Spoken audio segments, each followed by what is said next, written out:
नमस्ते दोस्तों, स्वागत है आप सभी का आपके अपने YouTube चैनल बॉलीवुड 2.0 पर। दोस्तों, आज हम बात करने वाले हैं एक ऐसी फिल्म की जिसका नाम सुनते ही देशभक्ति अपने आप रगों में दौड़ने लगती है। जी हाँ दोस्तों, हम बात कर रहे हैं बॉर्डर 2 की। लेकिन रुकिए, अगर आप सोच रहे हैं कि ये सिर्फ बंदूक, टैंक, हेलीकॉप्टर और ये धरती मेरी माँ है वाले डायलॉग्स की फिल्म है, तो जनाब आप आधी सच्चाई जानते हैं। क्योंकि बॉर्डर 2 बाहर से एक एक्शन वॉर फिल्म जरूर दिखती है, लेकिन अंदर से ये उन फौजियों के परिवारों की कहानी है जिनके बारे में हम तिरंगे के नीचे खड़े होकर भाषण तो बहुत देते हैं, लेकिन उनकी जिंदगी के दर्द को शायद ही समझते हैं।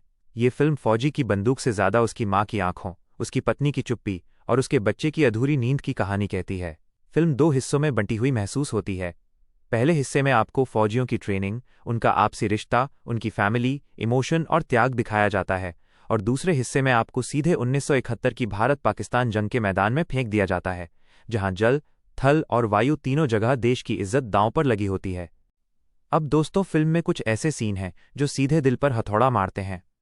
पहला सीन, एक बेटा युद्ध पर जा रहा है और माँ से कहता है कि मुझे आशीर्वाद दो कि दुश्मनों को मारकर ही लौटूं। माँ जवाब देती है, बेटा तुम्हारे दुश्मनों की भी तो कोई माँ होगी। अब भाई साहब, यहीं पर फिल्म आपको बता देती है कि ये सिर्फ जंग जीतने की नहीं, इंसानियत बचाने की भी कहानी है।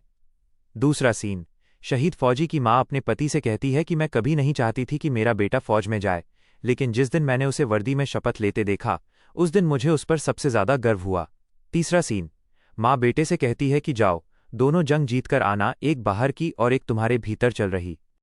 अब अगर इन 3 सीन के बाद भी आपकी आंख नम नहीं हुई तो भाई आप पत्थर के बने हुए हैं। फिल्म बहुत साफ इशारा करती है कि पूरा देश फौजियों का परिवार है, लेकिन सवाल ये है कि क्या हम सच में ऐसा व्यवहार करते हैं? तिरंगे के साथ फोटो खिंचवाना आसान है, लेकिन शहीद के परिवार का हाल पूछना मुश्किल। यही बात बॉर्डर 2 बिना चिल्लाए, बिना ज्ञान दिए आपके दिमाग में डाल देती है। हाँ दोस्तों, ये फिल्म 1997 की क्लासिक बॉर्डर की स्पिरिचुअल सीक्वल है, लेकिन सच बोलें तो ओरिजिनल बॉर्डर जैसा रॉ, ग्रिटी और दिल चीर देने वाला असर यहाँ पूरी तरह नहीं आ पाता। पुरानी बॉर्डर में असली टैंक थे, असली धमाके थे और दिल में उतर जाने वाला संगीत था। यहाँ सब कुछ थोड़ा ज़्यादा पॉलिश्ड, ज़्यादा कमर्शियल और ज़्यादा स्टार स्टडेड लगता है। और अब थोड़ा रोस्टिंग भी ज़रूरी है दोस्तों। शुरुआत में जब टाइटल आता है तो सनी देओल के नाम के नीचे लिखा जाता है, धर्मेंद्र जी के बेटे। वाह भाई वाह, मानो देशभक्ति भी वंशावली देखकर तय होती हो। लेकिन जब आहान शेट्टी का नाम आता है तो नीचे नहीं लिखा जाता सुनील शेट्टी के बेटे, और वरुण धवन के नीचे भी नहीं लिखा डेविड धवन के बेटे। मतलब कुछ बेटों की देशभक्ति ज़्यादा डीएनए में होती है क्या? फिल्मों में फौजियों की ट्रेनिंग हमेशा एक ही टेम्पलेट पर चलती है, दौड़ लगाओ, पुशअप्स लगाओ, आपस में कंपटीशन दिखाओ। लेकिन मानसिक ट्रेनिंग, भाई वो तो शायद सिलेबस से ही गायब रहती है। और फौजी परिवार, वहां भी वही पुरानी स्कीम, घर में एक बहन जिसकी शादी बाकी है, एक बूढ़ा बाप जो बेटे पर टिका है, और एक माँ जो हर सीन में रो रही है। जबकि हकीकत में फौजियों की पत्नियां साइंटिस्ट हैं, फिल्ममेकर हैं, डिजाइनर हैं, मिस यूनिवर्स तक रह चुकी हैं। लेकिन वो सब दिखाने से शायद मसाला कम हो जाता। परफॉर्मेंस की बात करें तो सनी देओल अपनी दहाड़ के साथ वापस आए हैं और बेटे की मौत वाले सीन में उन्होंने वाकई कमाल कर दिया है। दिलजीत दोसांझ के एयरफोर्स वाले एरियल कॉम्बैट अच्छे लगे। वरुण धवन इस बार मैच्योर और इमोशनल दिखे, और आहान शेट्टी ने भी कुछ सीन में ठीक ठाक इम्पैक्ट छोड़ा। पुराना गाना घर कब आओगे एक बार फिर दिल तोड़ने का काम करता है।